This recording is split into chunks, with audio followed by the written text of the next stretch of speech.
Thank you, Brother Bill. Some in this room perhaps recall where they were the day President Kennedy or his brother or Martin Luther King were assassinated. All of us lived through the 9/11 attacks on the Pentagon and the World Trade Towers. National and world tragedies are etched into our hearts. Last December 14th is a day that made us shudder as the world watched the tragedy unfold in what has been described as the idyllic town of Newtown, Connecticut, when a lone gunman killed 20 children and 6 staff members at Sandy Hook Elementary School. Beyond the obvious changes in school security that this tragedy started, there is much to be learned from the experience of the Newtown community. This morning you will hear from 3 leaders from St. Rose of Lima Parish and School in Newtown, the only Catholic parish in Newtown. On the day of the tragedy, they sprung into action. They continued to support the grieving families in phenomenal ways, and they continue to do so today and every day, especially as we approach the 1st anniversary. It is truly a privilege to serve in the same diocese as these 3 courageous leaders. I ask you to join me in welcoming Msgr Bob Weiss, Pam Arsenal, and Mary Maloney.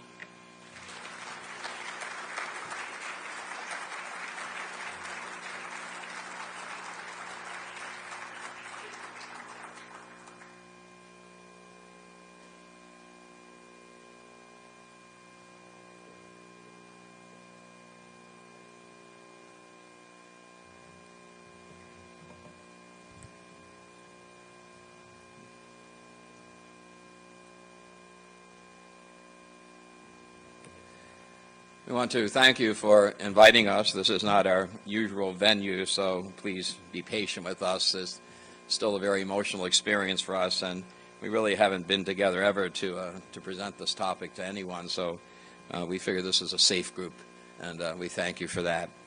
I also want to thank you for the support that we receive from Catholic schools throughout the United States, and in fact the world. The overwhelming amount of support that came to us. You know, there were the boxes of prayer chains, absolutely incredible long prayer chains. There were choir recordings. Schools hosted dress-down days to try to help out the families. We had high schools doing all kinds of sports events for the victims. We received hundreds of thousands of cards and letters from children from all across America. We had high school retreats dedicated to our children, and certainly we had T-shirts and sweatshirts sent to us in abundance. It's a wonderful reminder that we as Catholics are a universal church, and that when crisis comes, we stand together, and we stand strong, and we stand proud. And I truly believe the faith community emerged in a very positive image to this experience in a community like ours, and we thank you for being part of that faith and that support. We have distributed a great deal of the money that we received to the most impacted families and to our community organizations, and we have retained some of the money which we hope we will be able to use for future needs. Shortly after this event took place, the 7th grader committed suicide, and in his note he said, "I can't live in a world that has this much evil." And so we know that the impact of this event in our community and throughout the world is something that's going to continue for many, many years to come. You know, I want to also just say that, you know, we happen to be the people the Lord chose for this. I truly believe that every priest, every principal, and every director of religious education would step forward as we did, because that's what we're called to be. We're called to be there for people in the times that we can celebrate and in the times of crisis. And all you can do is put it in the hands of God and pray that He gives you the wisdom and the hope that you need to go forward. That was an extraordinarily beautiful day in midwinter. The day before, I had taken our 8th grade to New York for their annual Christmas trip. We had gone to St. Patrick's, to Radio City. We had lunch. We had skating in Central Park. They had time to shop, and we came home. And all the way home, as soon as the train emptied, we allowed them to start singing, and singing they did, all 48 of them. Didn't make any sense what they were singing. I never heard of half the songs they were singing, but they assured me they were contemporary Christmas carols.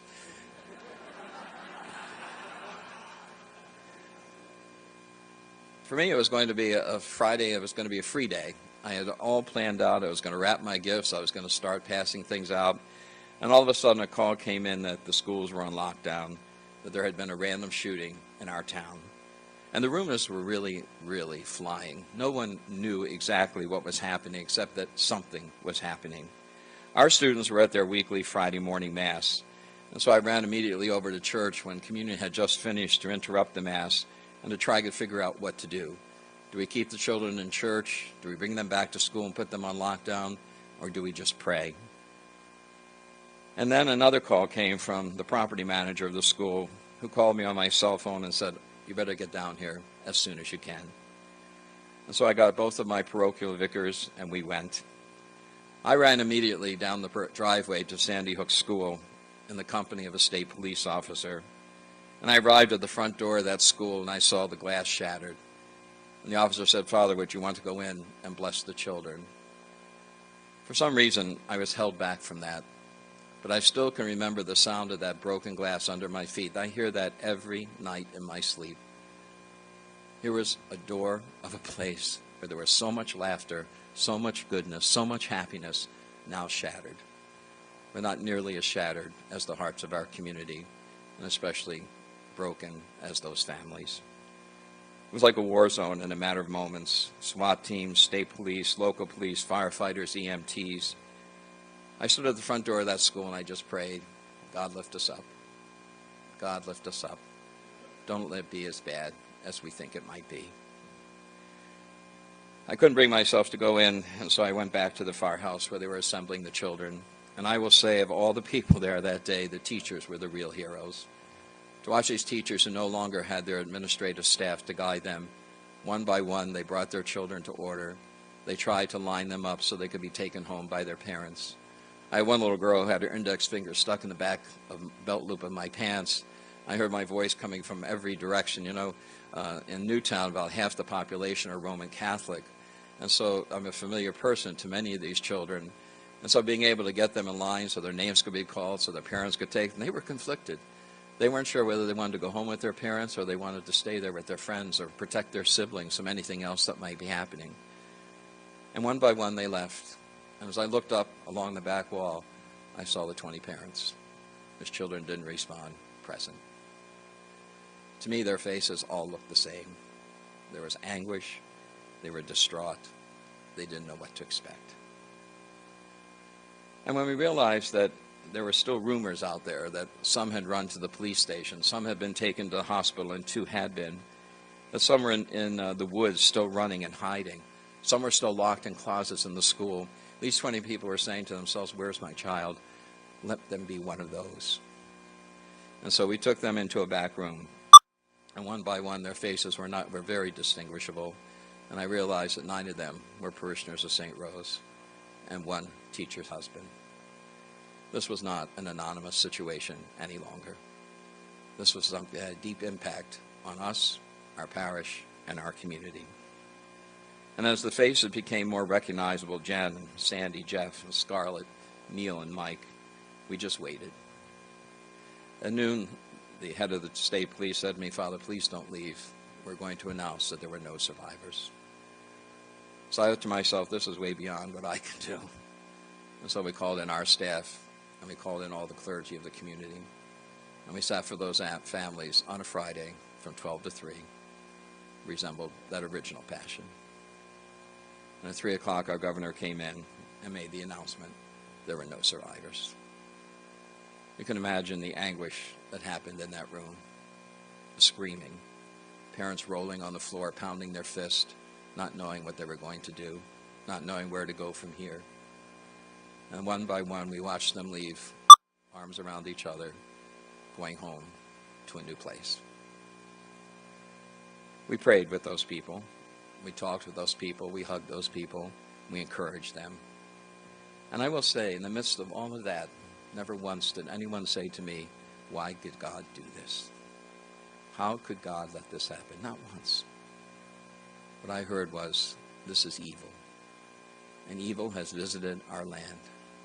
And now we know its power. Because things like this don't happen in our community. We moved here because it's safe. It's the right place to raise children. And people were shocked how strong the faith community is in Newtown. I guess when you live in a small town, you realize that families move there because they want strong foundations for their children. And what better place to find a foundation than a church? In our little community, we have 16 religions represented, with churches and with ministers and leaders. Everything from Baha'i to the Muslims to the Buddhists to the mainstream Protestant and Catholic and Jewish, all in one little town. And every Sunday or Saturday or Friday, those houses of worship are filled. It was shocking to the world. It was especially shocking to the media from urban areas. They just didn't know that experience. And so we left one by one.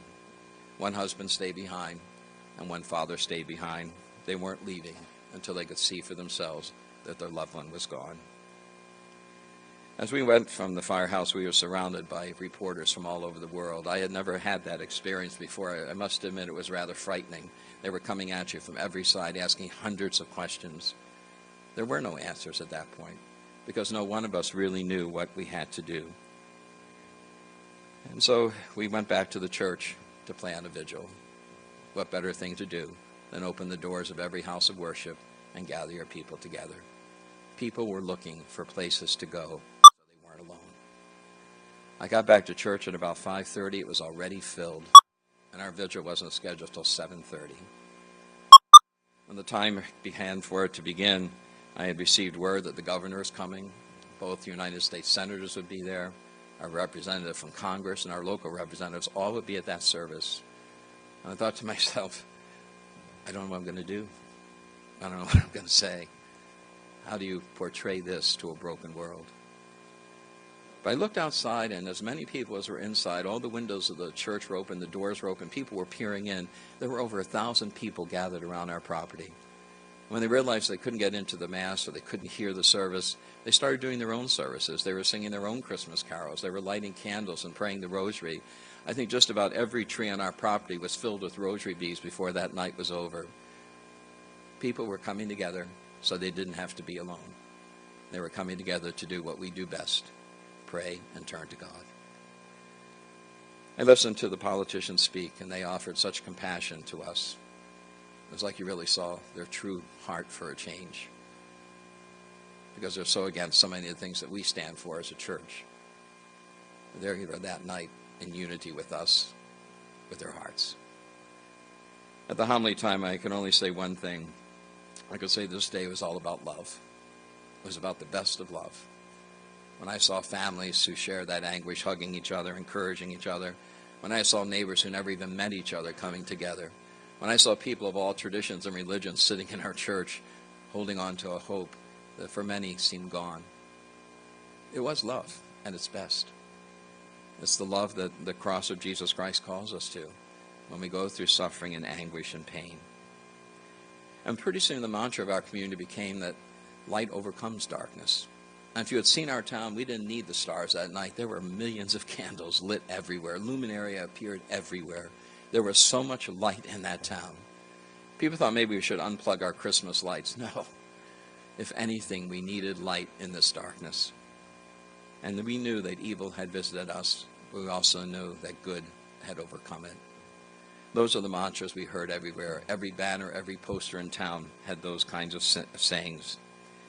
After that Mass, I then went with the police to notify the families that their children were in fact lost. We showed them photographs of the child they had seen. You have to remember, some of these children had as many as 13 bullets in them. It was just ravaged. And we give so much credit to the funeral directors and plastic surgeons of our state who were able to try to make these children presentable to their parents the first time they had to see them. Sometimes we forget about the work those people have to do. They were heroes as well that day. The next day was a flurry of interviews and decision-making. Our phone rang 24/7.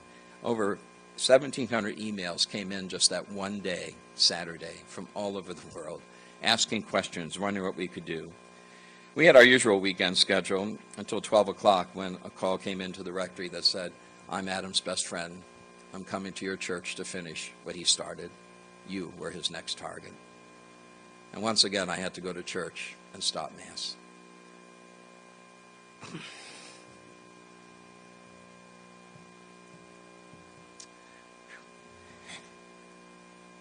Sorry. You know, that's fun. You start saying to yourself, what's safe? Home invasions, school shootings, and now churches. What's safe for people? Where do you go? This was a real threat. I had to stand there and watch the SWAT team run through our church, watch dogs go through every building we had on the property day after day after day. What has happened to us? Where is all this violence coming from? We saw it face to face. Since then, we've had other threats as well. We've been the victim of hoaxes, one of which called and asked me if I would dig up one of the child's body, take a photograph, and send it to him to prove that that child really did die. Mental health is so neglected in this country. And so we decided to do what we do best and go back to praying. And that night we had our interfaith service. We were joined by President Obama. The next day we realized the funerals needed to be planned. And so we gathered our staff together and we went out 2 by 2 to the homes of each of the families. I put together a bit of an interview sheet so that I would have some homily material to try to make these funerals as personal as possible.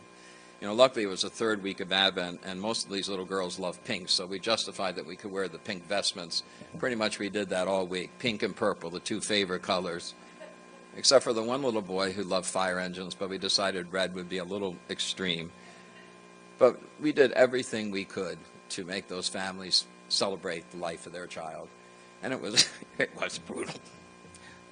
You know, watching basketballs coming up in the offertory procession, or American Girl dolls, or the Barbie car. It was brutal. It was brutal. And if it was that way for me, think of what it must have been for these families. 8 in a row in 5 days. We hosted many of their wakes because our funeral home in Newtown is very small, and there were thousands of people at each of these services.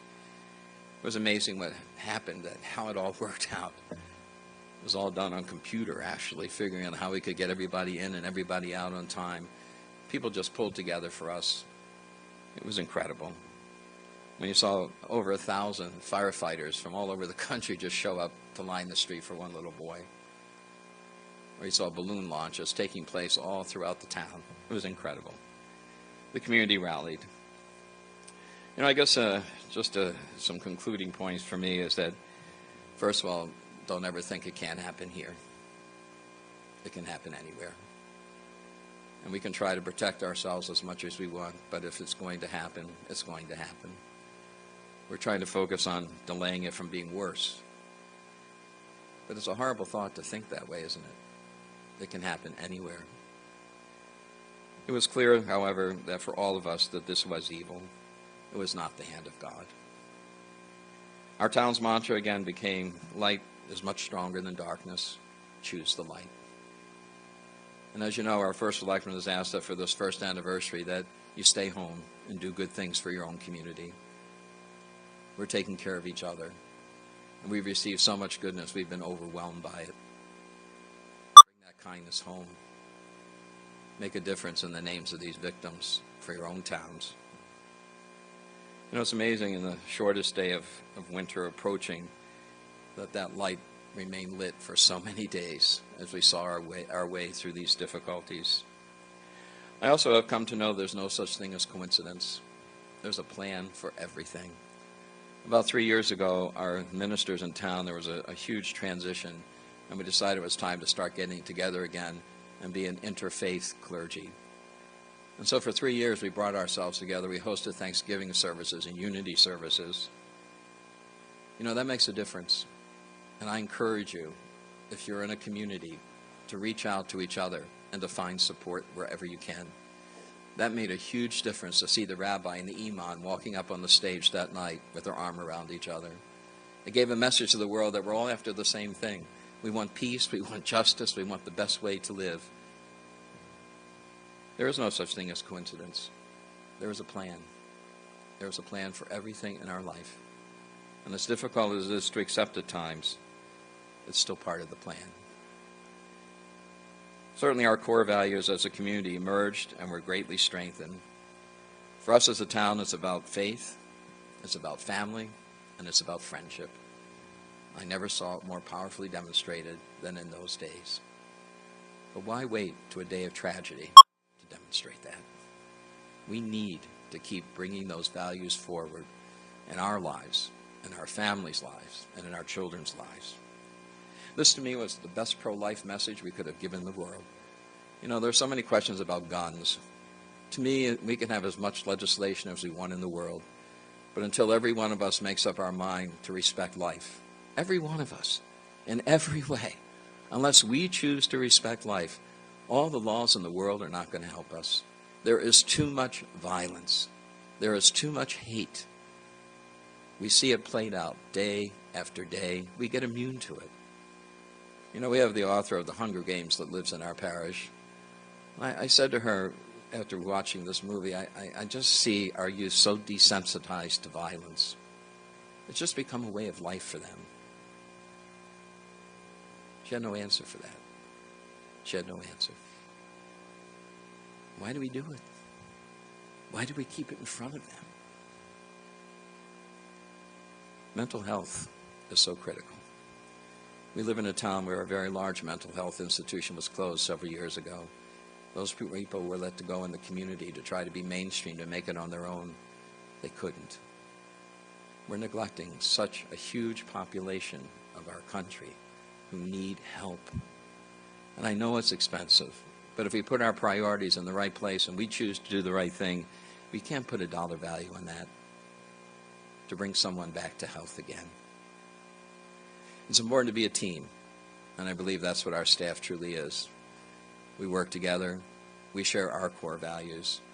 And I think that's why, in some ways, it went as easily, if it could ever be easy, for us as it did. And finally, you learn from the lives that were lost. You know, little Caroline, the Christmas before we were having our toy collection, she came to me with her piggy bank. She said, I want to give you this piggy bank. Go buy toys for the poor. Now we have a toy chest in honor of Caroline. We had Joey with nonverbal autism, who just brought absolute joy wherever she went. I remember seeing her sit in the cry room with her parents Sunday after Sunday with her iPad. And she would come out and she loved to touch our vestments. She loved the texture. She loved the color. She couldn't talk.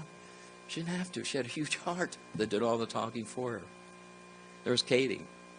For some reason, butterflies loved her index finger. And she would go out in the backyard and that butterfly would land on it and stay with her for hours. She taught us to respect nature and the beauty of creation. There was Gracie, who every morning was waiting for her bus by the picture window of her living room. Apparently one morning when there was condensation, she drew a heart in the window. 3 days later, after her funeral, her mother went to that window, the condensation reappeared, and there was the heart. There was Freddie, who when we said, you lost your sister, he said, no, I didn't lose a sister. I lost my best friend, because that's what brothers and sisters are supposed to be. And I think the ultimate one was when I went into the back room where one of the children was left overnight during their wake. I saw him sitting there reading a story to her. He said, because that's what I'd be doing for my own children if I were home. Being parents, being family, being community, loving. That's what they taught us. And those are lessons we have to learn. I'd like to introduce to you now our school principal, Mary Maloney.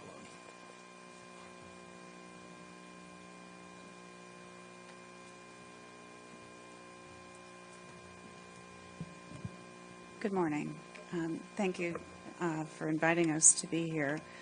I will share a little bit of what we went through as a school. As Msgr said, we started off in the church. It was a regular Friday. Unfortunately, I'm not as good at this as Msgr, so I'm going to go ahead and read what I wrote. Indelible, unfading, ineradicable imprints. A day that was to begin with the happy occasion of our weekly 9 a.m. Friday Mass, and a student that week being baptized into the Catholic faith. It was soon to be a day that our students in the world would never forget. A grade 4 teacher came to the school from the school to the church. She was quickly followed by Msgr. Phone calls were received that a lockdown was needed because there was a shooter in the streets of Sandy Hook. I remember looking at the faces of the grade 8 students as Monsignor Weiss went to the lectern and interrupted Mass. They were the most knowledgeable of the definitive nature of those words. As an administrator, there was a myriad of what-ifs and multiple decisions that had to be made. Pam Arsenault went to the lectern and asked the students to begin saying the rosary out loud. News reports on cell phones came to me from parents in the church. There was a shooting at Sandy Hook School with a second shooter on the loose. The helicopters, the police, and the emergency vehicle sounds outside the church were deafening and totally incomprehensible. Monsignor opted to have the baptism. The family was pleased. The students and teachers were anxious, staring at me but happy to witness the sacrament. Time passed, and as news kept passing through cell phones, I made the decision to instruct the teachers to have the students go to the school building and go into immediate lockdown. My heart was beating and my prayers were fervent that as that decision was being made, a second shooter was not in our midst. Monsignor told me that he was headed to the site and would call me. To summarize what occurred from that point, students were in lockdown until noon, when we received word that the police had been chasing a van with suspects and that we can go into a soft lockdown, meaning students should remain in the classrooms, but movement within the building was permitted. Parents were in the building from church and assisted with delivering lunches to students in the elementary wing and to upper grade students in the gathering hall section of the main school building. Students in the pre-K building remained in lockdown simply because we failed to contact them. In the interim, there were a few calls from Monsignor Weiss to my cell phone, his voice quivering each time. I was learning about the horrific stages of what he was experiencing. I will never forget the one call when he said, "Mary, the police said that they have never seen such carnage. The gurneys are leaving because there is no one to take on them. Our children are in there." There was nothing to do but cry. The gravity of the whole event was doubled when I realized that my phone had more than one text message and missed phone calls from my husband, son, and daughter. They were all out of town and heard involving events on the news, but the name of the school was not mentioned. I remember sending a text to my husband saying all was okay, can't talk. Somewhere in between the scaffolding of information, a text was sent to one of my senior teachers. She said that the Lanza boy was the shooter of not only 20 children, but some of my public school colleagues were injured and killed. My heart dropped. Adam was a student at St. Rose for a short period of time. A parent who was at the crime scene came by and told me additional unbelievable information. I approached Sister Thaddeus, our spiritual counselor, and asked her how strong she felt about going to be with Monsignor and families who were waiting to hear about loved ones. She was conflicted because she knew I needed her at the school, but realized that her ministry was better served at the Sandy Hook Firehouse. As lunches were being delivered, a threat within the church was revealed to a deacon. A man told another woman in the church that St. Rose School was next. We went into immediate lockdown once the parish secretary called us. Police arrived and protected the exterior of the school. Under police direction and protection at all the doors, which was totally unbelievable, around 2 p.m., we began to allow students to begin packing to go home. During that time, the superintendent agreed to allow us to close the school for the following week. The decision was based on the fact that there was already media everywhere on our campus and in town, and that there would be more than one funeral a day held at our church. Within less than 30 minutes of that conversation, a phone call was received stating that our kindergarten classroom was being threatened. Police stormed the building with firearms, students were screaming, and we were once again in full lockdown. Students were able to leave the school with police escort to the school buses after 4 p.m. and to their parents' cars. Once they left, I walked around to teacher classrooms and encouraged all to leave. Teacher faces, body language, and emotions continue to be embedded in my thoughts. I remember finding myself not being able to say anything but thank you when they left the building. Sorry. As the building lay empty, my heart and my body was entrenched with the horrific events of the day. Children, teachers, staff, and parents expressing emotions that were parallel to being in a country that was under siege, under attack. The building maintenance manager escorted me out of the building, and I headed to the church to say a prayer. It was then that I found out that Monsignor had arranged for a special mass to be held for the families at Sandy Hook School. Before I knew it, I was assisting with preparations and was assigned a reading. Words cannot fully express how that Mass strengthened our faith and love as a community. Phone calls, emails, and meetings continued over that weekend.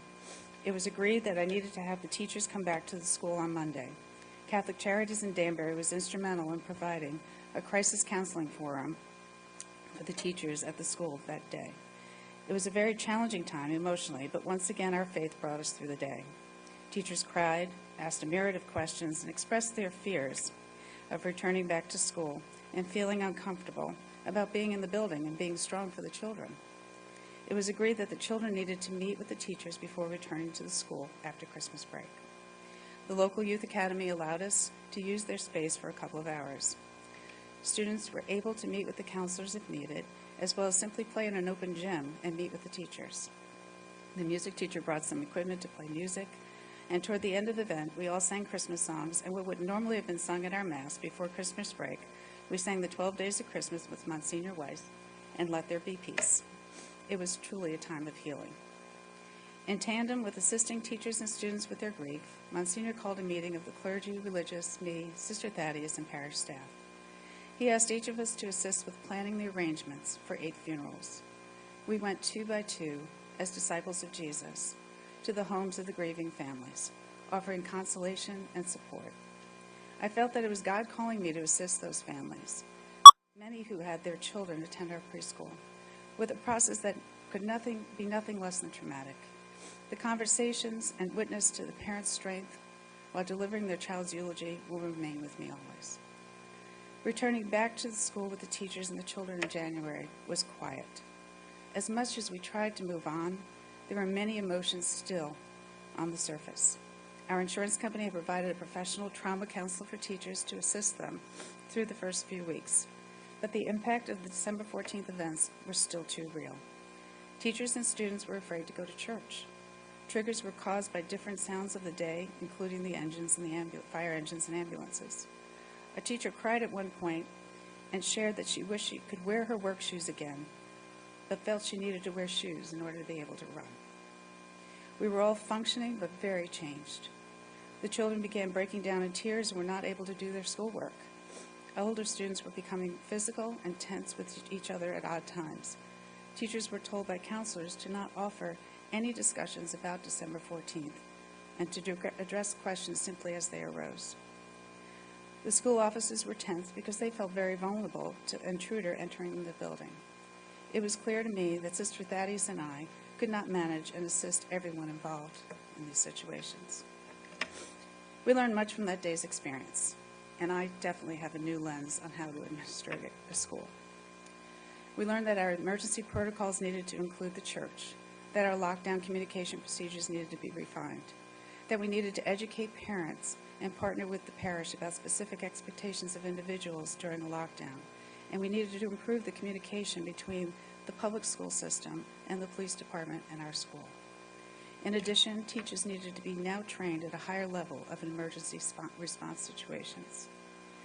To address the many emotions that the teachers, staff, students, and parents were experiencing, Msgr Weiss and I met with members of the Danbury Catholic Charities community again. They were able to provide grief counselors for parents, teachers, and children almost every day of the week through the end of the school year. They were incredible, particularly with the amount of students that they worked with during the school day. As time went on, the personal problems began to increase. It was evident that family issues were exacerbated by the events of December 14th.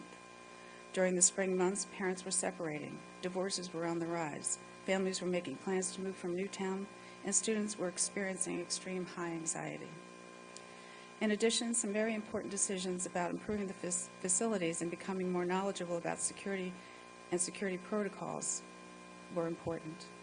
Among the many kind teddy bears, letters, origami piece cranes, and books that we were receiving, somewhere in the middle of a pile, a donation of $75,000 was made to the school. Based on meetings with the Newtown police and serving on the newly found Newtown Security Committee, in conjunction with Msgr, we made decisions to upgrade as well as purchase a new security system, install a fence, and more that I hope you understand that I can't share with you openly. Through a grant from Newtown, we were able to install a double entry to our main school building. Teachers have been FEMA trained, and that training continues. We've retained an assistant principal as well as a guidance counselor, both of whom have been instrumental in assisting me with the everyday management of student needs. We've introduced to the middle school a program called Naviance so that they can express themselves and set their own personal goals, and so that teachers can be aware of their issues and their problems and help them and guide them on a daily basis. We've conducted 2 student surveys that address student feelings as well as discover what students do not feel comfortable at school. We've established a school safe environments committee that consists of local police, teachers, and parents. The purpose of the committee is to maintain a continuous review of our facilities and safety procedures. We've had a security assessment performed by a professional security firm and are working with them to develop current and future plans. The events have certainly changed us as a school. Our focus with the students and teachers have been on hope, peace, and prayer. We have had a number of assemblies that support our Acts of Kindness program. Teachers are recognizing students for more often for their kind acts, hard work, and living their faith. We are a community that is strong and we are moving forward, but there have been some issues that still need to be faced. We are in conversations about retaining additional counselors these next few months to assist ongoing student concerns. There is a need to include additional teacher training for emergencies and working with students with emotional problems. Parents are in need of counseling services. And, as with any facility, funds are needed to further improve our facilities. We continue to look to the future by instilling hope and much love as possible within our buildings. We are grateful, more than grateful, every day to all those who have been assisting us through this process and for all of the prayers. As we continue on the path of recovery, we know that God's graces are with us. Thank you.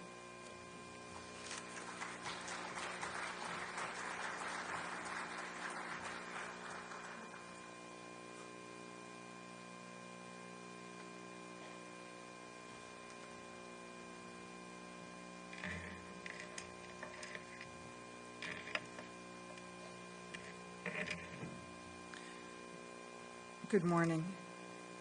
Thank you for this opportunity to share our story of what I really believe is faith and hope and charity and what we've witnessed in the last few months. I've been a part of St. Rose Church community for 38 years. My husband and I settled in Newtown and we raised our children here, now our grandchildren. And St. Rose is my spiritual home, but it's also my physical home. I feel like I live there now. But there's no words to describe what it's meant to be a part of this entire process. It has been so tragic, but at times so uplifting to be with the people. Monsignor Bob called me on that morning. Actually, Mary's being very kind to me because when I was saying the Hail Marys at that Mass, she came up and she says, "Pam, it's a lockdown. We're supposed to be silent." And you know, sometimes just things just slip right out of your mind. I have taught at the school for years. I knew. And then I asked the children our next 10 Hail Marys just say silently, counting on their fingers. And they did. You know what's interesting? We didn't know at that time that there were 20 children, and yet we said 20 Hail Marys together. Father Bob called me when he was down at the firehouse, and he said, "Pam, I think you need to get here. There's many of your children in religious education that are still missing, and their families are here." And I can remember as I drove down to the firehouse, just praying and saying, oh God, please don't let this be as bad as they're saying. And if it is, please give us everything that we need. Please show your light in this darkness. And God has been so faithful to his word. He has been such a light during this dark time. We are, though, in the presence of incredible witnesses of faith. The parents, the families, the children who survived, their parents and families, what a witness they are to faith. The unimaginable happened to their children, and yet they have such trust and hope and love for God. And being with them is an incredible experience. They lead us, the grandparents, as well. I wanted to just focus on those three theological virtues, faith, hope, and charity, and how we saw them witnessed every day. And I guess before you can speak about those, you need to speak about grace. I remember learning in school, grace is God's self-communication. Grace is God talking to God. We know it when it's occurring. We know when somebody's speaking to us, and you can feel God's presence. I knew it in the firehouse when Monsignor Bob is there posting signs. Mass tonight, St. Rose, 7:30. You see grace.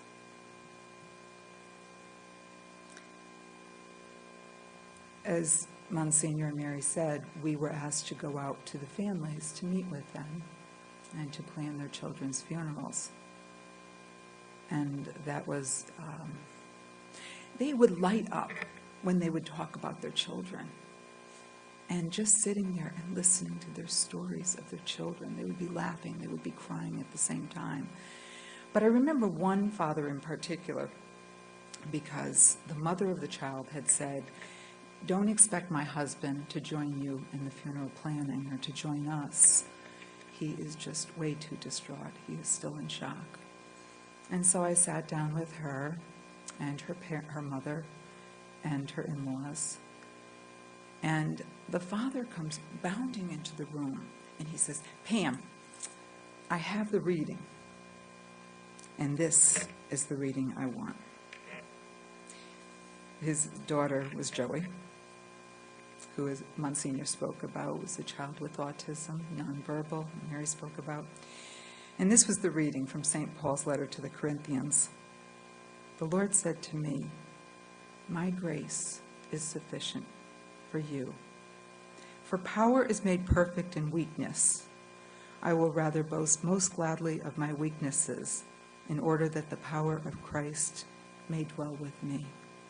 Therefore, I am content with weaknesses, insults, hardships, persecutions, and constraints for the sake of Christ. For when I am weak, then I am strong."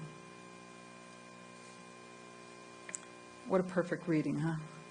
It wasn't in any of our funeral reading books. And Monsignor had told us when we went out, he said, whatever they want. And what a wise thing to say. Whatever songs they want.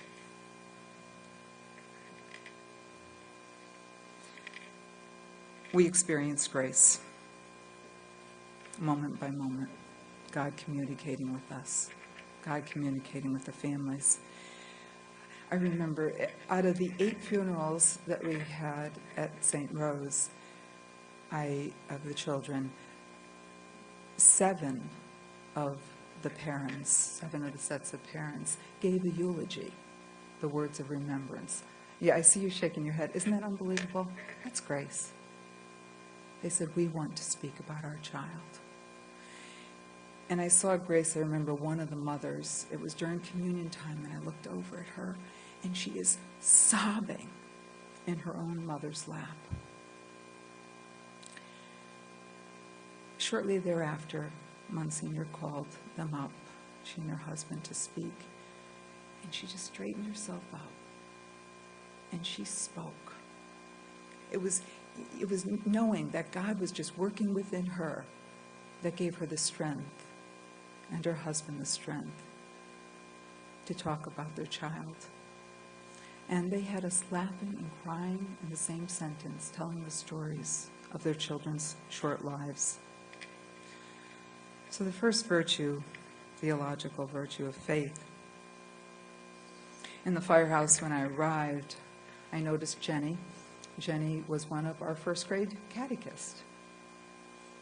And she was alone. Her husband had been traveling. And so I went over to her, and we decided to say 2 decades of the Rosary, quietly in the corner of the firehouse. And at one point, Jenny looked up at me, and she said, "Catherine is fine. She is with God." She knew. She knew. And she said she knew because a peace flooded her heart and a calmness in knowing where Catherine was. I asked Jenny if she would speak at our end of the year catechist gathering in May, and she said yes. And she said this to her fellow catechist. She continued to teach, by the way, her 1st grade class. She said, "I know that God's light shines in my heart and gives me what I need to make it through the darkest of days.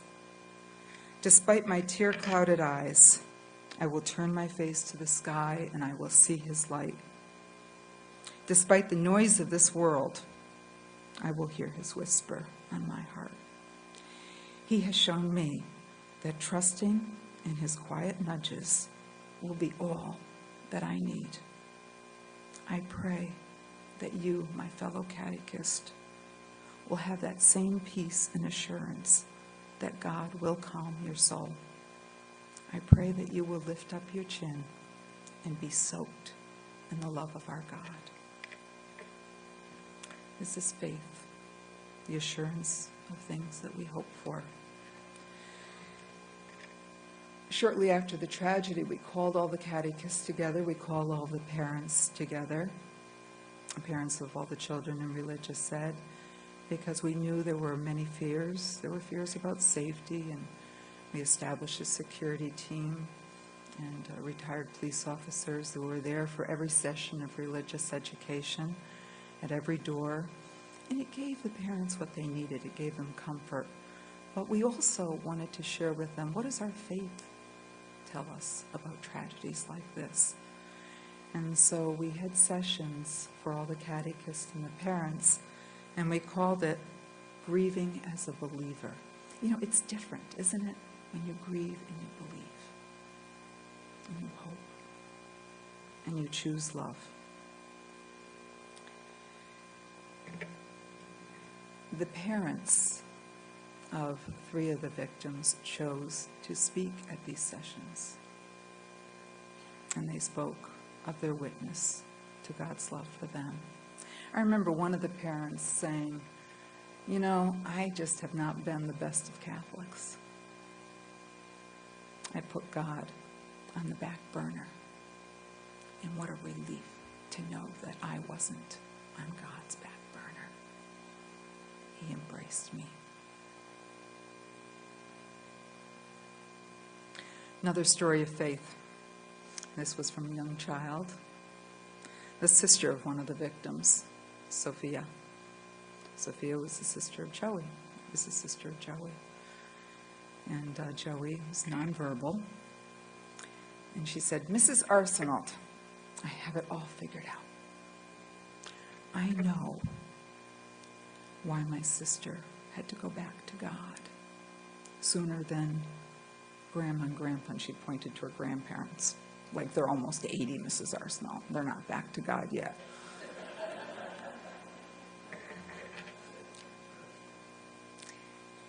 And I said, "Well, help me to understand."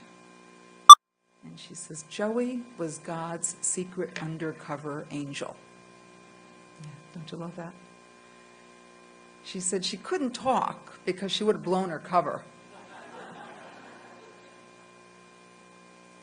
And God needed the information back sooner than when Joey was 80.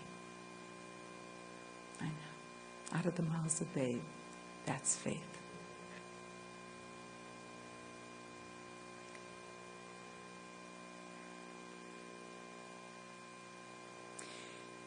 During those times, we didn't have much time, all three of us, or any of the staff members, to even really think or process. There wasn't any manual. There wasn't any book to go by and say, do this, do this, do this.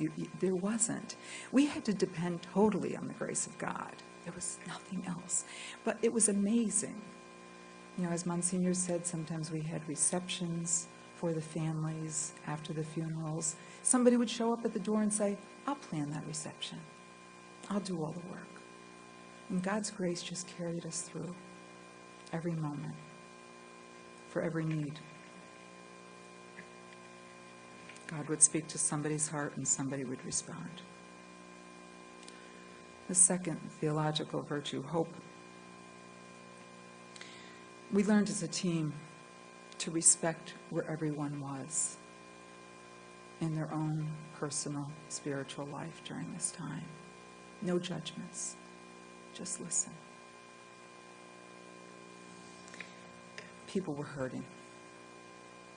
The survivors, can you imagine having witnessed what they witnessed?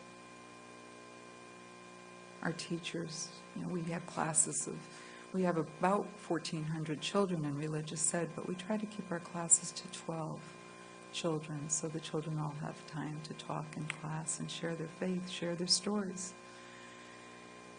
And it was a challenge because, like in one of the classes, 3 children had died.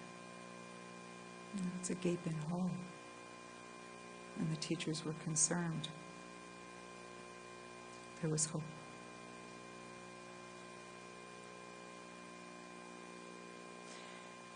We heard so many stories of hope. Just a few weeks ago, one of the mothers of one of the victims, she came in. It was her birthday. And she said, Pam, every time there's a holiday, every time there's a birthday, every time there is anything, you wake up in the morning and there's just this hole. And you wake up sad. And she says, and I woke up on my birthday feeling so sad. And she says, and I went outside and I just looked up. And she says, and I can't even tell you what I saw. But all I knew was that my son was with me. And I kept kind of pressuring because I wanted to know what she saw. And I says, what did you see? Can you describe it?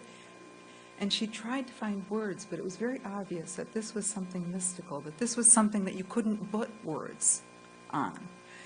And she just said, I can't describe it, but I knew he was with me, and I'm filled with joy. And this is the best Christmas birthday present I could have ever received. To know my son is spiritually with me. And the hope, again that hope, that I will be physically present with my son someday. St. John Chrysostom in the 5th century wrote about this mystery. He said, those whom we love and lose are no longer where they were before. They are now wherever we are. And I'm sure if you have lost people in your lives, you know that presence there with us. Another witness of hope, a child who survived the tragedy. She and her mom came into the office and she said, I have some things I'm wondering about Jesus. And she started to talk about her hopes. And I said, Sarah, could you write them down so we can share these with other parents and with the teachers? And this is what she wrote. Dear Jesus, I feel that the children and the teachers from Sandy Hook School are now up in heaven. They are with you and they are happy and they are safe because you're taking good care of them. I feel sad that they may be missing their mommies and their daddies, but I feel your power in letting me know that they're comfortable with you. The children are also having fun in heaven. They're playing sports, soccer, playing with lots of stuffed animals. Mary, Joseph, and Jesus are taking really good care of each of them. They're having their first Christmas with you. And I hope the children and the teachers meet their parents up in heaven someday. And I hope, again, that word hope, hope. I hope that I will meet my friends in heaven someday so that I can play soccer with them again. I love you, and I miss my friends very much. Love, Sarah. We did. She made drawings on it, and we shared that with the families. She was a witness to hope. We shared that hope out of the mouths of babes. Hope. And charity, finally. There were two aspects of charity. One was the unbelievable outpouring from the world, from you. We felt every prayer. We knew that you were praying for us. The first day, there were about 600 emails, and I knew I was feeling so overwhelmed already. I said, I can't even look at these. However, I opened one. I believe it was the one God wanted me to open. It was from a priest in Ireland, and he wrote, "While your community is sleeping in Ireland, we are awake. Our prayers got you all covered." Isn't that great? And we slept peacefully, knowing his prayers had us all covered.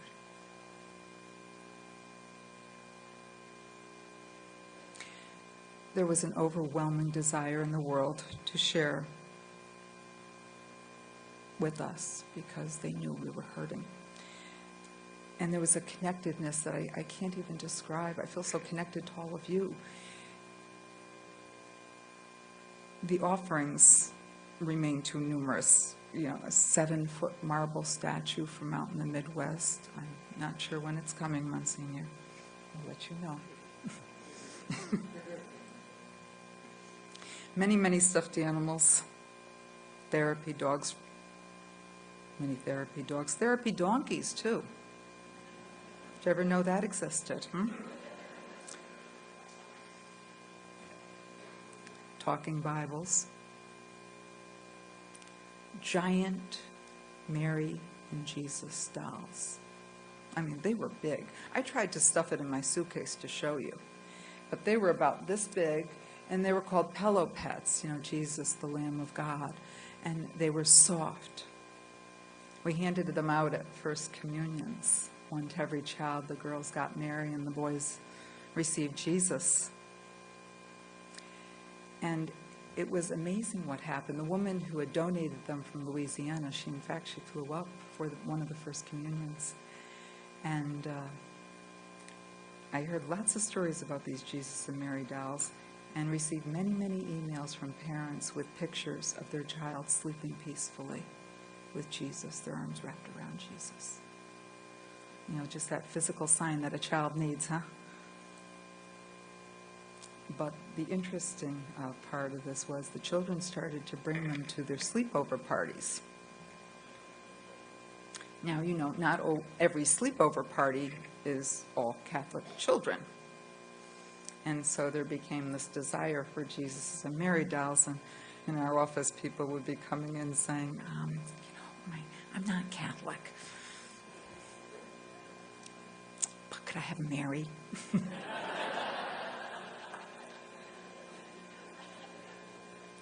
You know, who would know these children would be evangelizing, huh?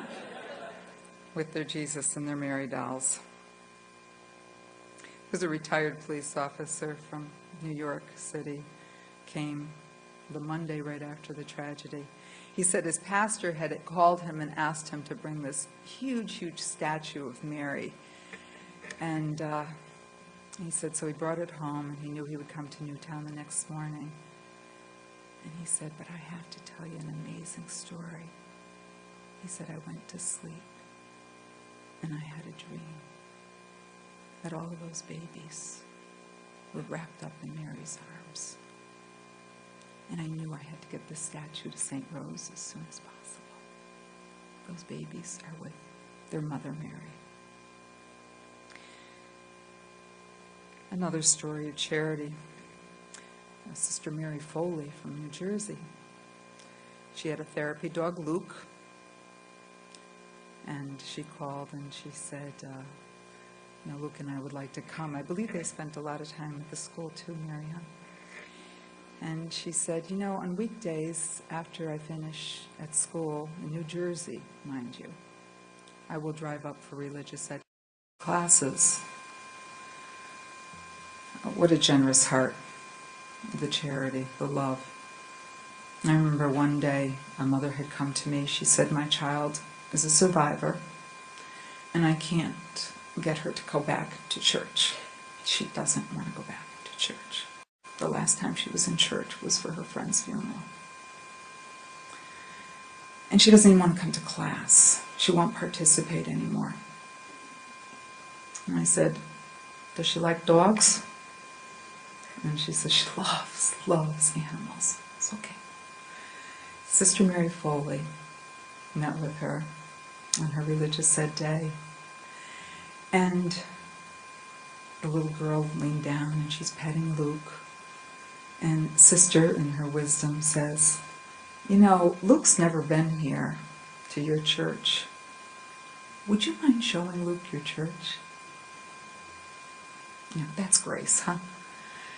And the child went to the church and showed Luke all around the church. What was a negative trigger turned into a positive one. And then she took Luke over by the candles, and Sister Mary said, is there something that you want to talk to Luke about privately? Yes. And Sister Mary walked away from Luke and the child, held on to the leash though, and she said, I just watched as that child spoke into Luke's ear. Grace and charity. Thank you, Sister Mary. In fact, she belongs to Therapy Dogs International, and we just opened one in Newtown. And it was interesting, the person who opened it, she said, we hope that we can be of help to another community someday for all the love that we received from everyone else in the world. We also learned a valuable lesson, I think all of us on the staff, in accepting others' desire to help. We couldn't do it all. There's just no way. And being able to delegate, and sometimes we can be, well, at least I can be, controlling. And to be able to say, what, let's hand over this project, and this project. And people were coming forward and saying, I'll do that, I'll handle that, I'll do that. And just what a relief to have so many people willing to help. I'm a grandmother of 4 and expecting 2 more. And I remember having such strong feelings in my heart for the grandparents. And Healing Hearts, which is a grief counseling group in Danbury, they said, we'll help you with that. Meeting with the grandparents. We're grief counselors, that's what we do. And every other month, the grandparents of the victims come and gather and share their stories of faith and hope. They cry together and they laugh together. They're grieving twice. They're grieving for their grandchild, but they're also grieving for the relationship that they had with their child that is forever changed. Secondly, and lastly, the charity that we are receiving from the families themselves. Right after this tragedy, not right after, it was a few months later, one of the survivors in one of the classrooms, his house burned down. And he was a child that was having difficult times too. And his little dog died in the fire. And it was very, very close to my home where the fire was, and I remember calling Msgr and saying, you're not going to believe this.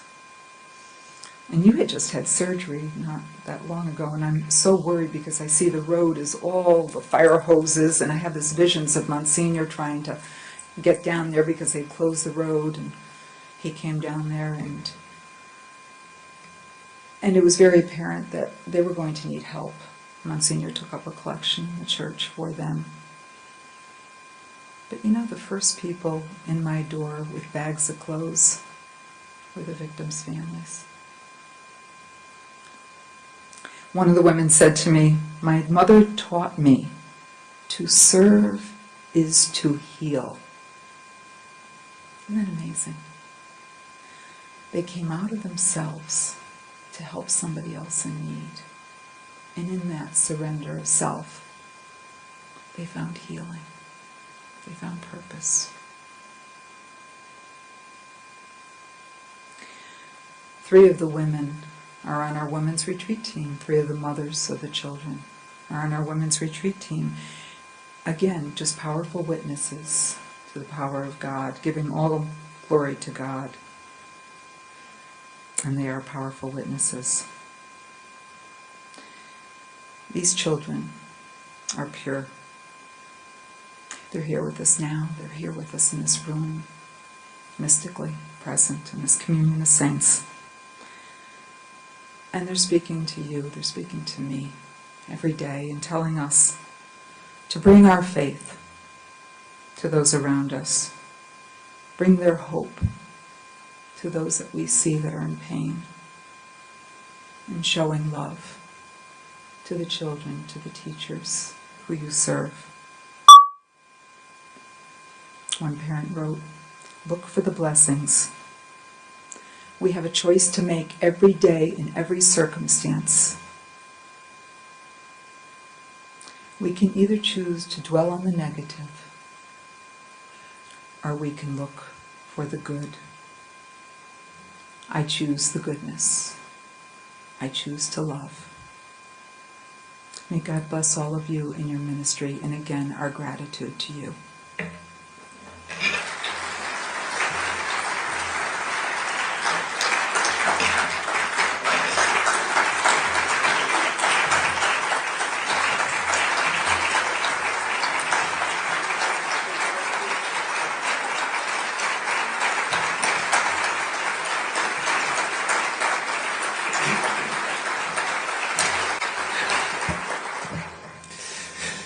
You know, people, the most popularly asked question now is, how's everyone doing? And every day it's very different, as you can imagine. I think for us, we're beyond tired. We're into the weary stage.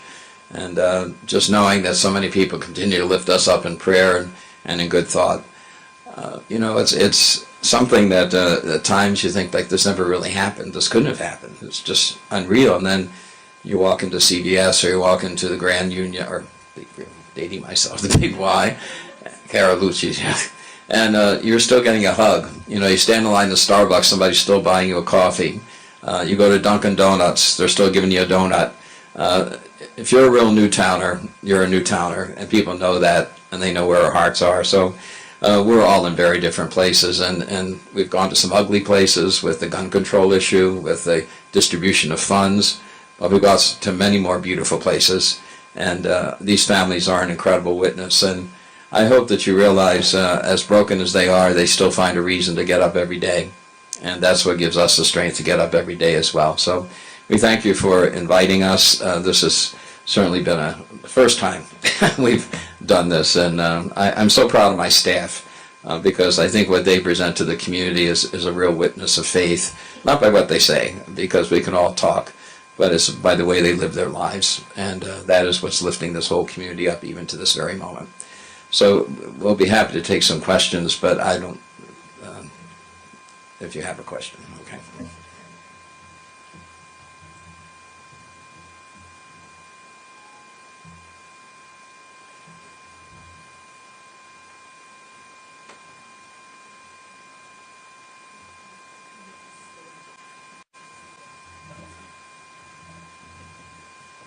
Would anybody have a question or not? Yes. Jean? Okay.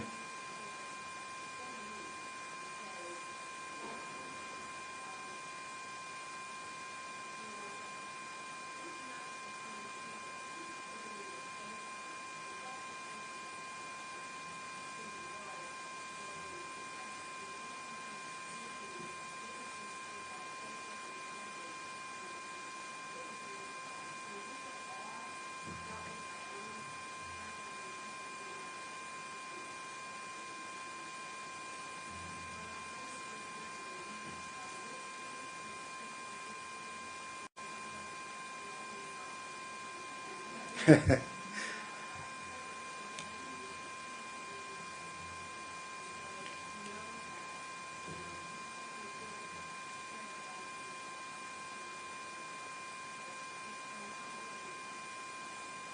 you.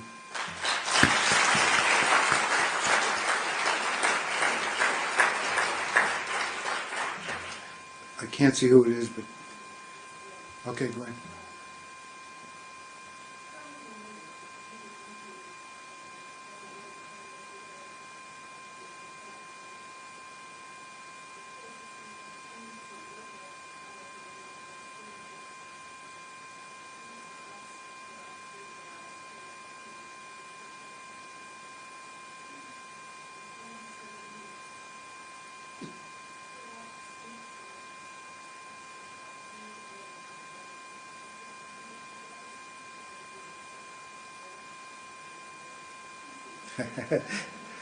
Thank you.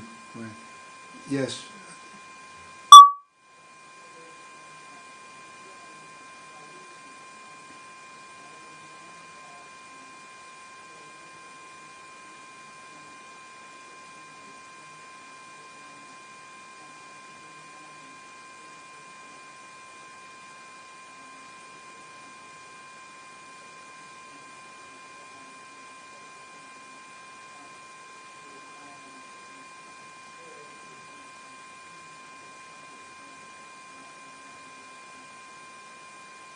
Thank you, Joanne. It's just hard to see.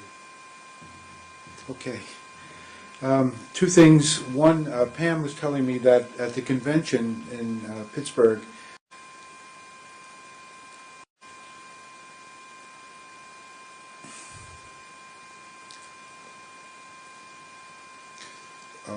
two of the parents are going to be speaking about their experience of Sandy Hook, and I don't know when that's going to be exactly. I don't think that's planned to the day yet, but so maybe if some of your teachers are coming to the convention, they may want to, or your parents, they may want to come and listen.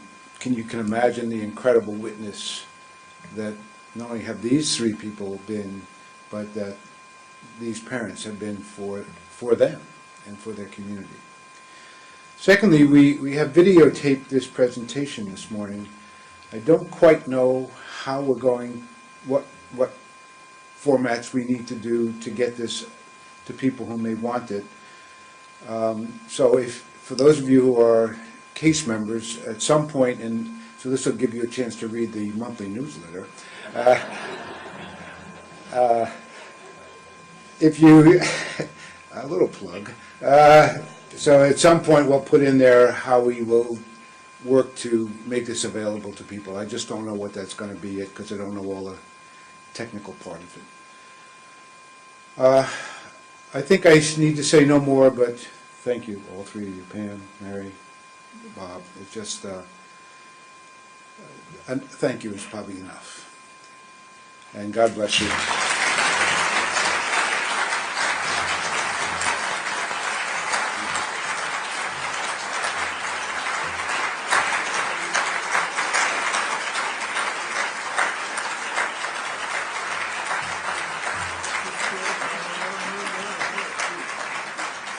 We want to congratulate Sister Mary Grace, who we understand while we're here was announced to be our superintendent of schools, and we're very happy about that. I do want to let you know that parishes do depend on the diocese for leadership and direction. We were a diocese without a bishop during this time, and our senior staff really stepped up to be a tremendous support for us, and Sister Mary Grace certainly among them. So just know how important it is to have that communication and openness with each other so that you can just walk right into the situation and make things happen. And we know it firsthand. So, Sister, congratulations and condolences. Now, Sister told me that prior to us coming here, they wondered who we were and if we were any good. And we weren't sure how to answer that question. But But I hope that in some way, if we can ever be assistance to you, we certainly are now claiming to be experts in tragedy, but we'll be more than happy to do what we can to support you if you've supported us. So enjoy the rest of the conference.